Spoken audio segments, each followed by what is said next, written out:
Top things to see and do in Aruba. 1. Snorkeling. Snorkeling is pretty much the number one thing to do on the island. The shores are filled with brightly colored coral, angelfish, clownfish, and even the occasional octopus. Many hotels offer their guests free use of snorkeling equipment.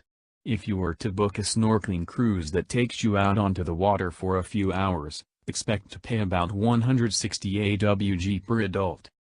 2. RentaQuad. Aruba's capital city is styled in typical Dutch architecture and plenty of pastel-colored buildings. The downtown area is good for shopping while the harbor is the place to buy fresh fish, cooked or raw to cook later. There are also a couple of museums in the city that highlight the history of the island, but these are smaller destinations. 3. Scuba diving. There are a few dive sites such as the Antilles wreck and sunken airplanes just off Renaissance Island. You'll see a lot more coral and fish than you would just go snorkeling. Expect to pay around 170 AWG for a 2-tank dive. 4. Kayaking. For a relaxing way to explore Aruba's coast, try kayaking. Many hotels offer their guests free use of kayaks. Otherwise, expect to pay around 45 AWG per hour for a rental. The coastline has a lot of little coves to explore, so take your time. 5. RentaQuad. A quad really lets you get off the beaten track and explore some of the smaller beaches and jungles on the island. While getting a guide is an option, you are also free to roam around the island on your own. 6. Golf. Expensive holiday resorts and golfing go hand in hand, right? Expect to pay up to 180–285 AWG per round at the island's championship course, Tierra del Sol, or just 55 AWG for a round of 9 holes at the Aruba Golf Club. 7. Archaeological Museum. This museum displays a variety of stone, shell, and ceramic artifacts from Aruba's native population that give you an idea of the island's customs, deep-rooted beliefs, and old traditions.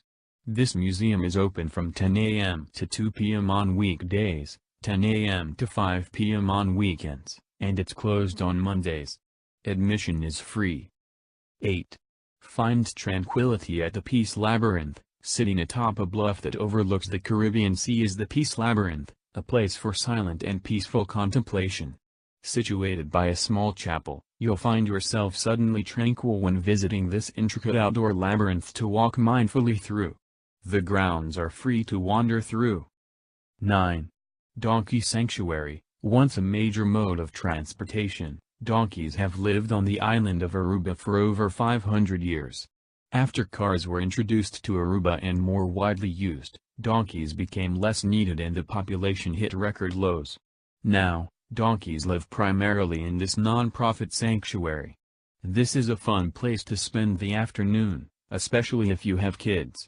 This sanctuary is open daily from 9 a.m. to 4 p.m. Admission is free, but you can make a donation to help support the donkeys in Aruba. 10. The collapsed natural bridge. Once extending over 100 feet across and 25 feet high, this bridge was carved into the coral naturally by the sea until it collapsed in 2005.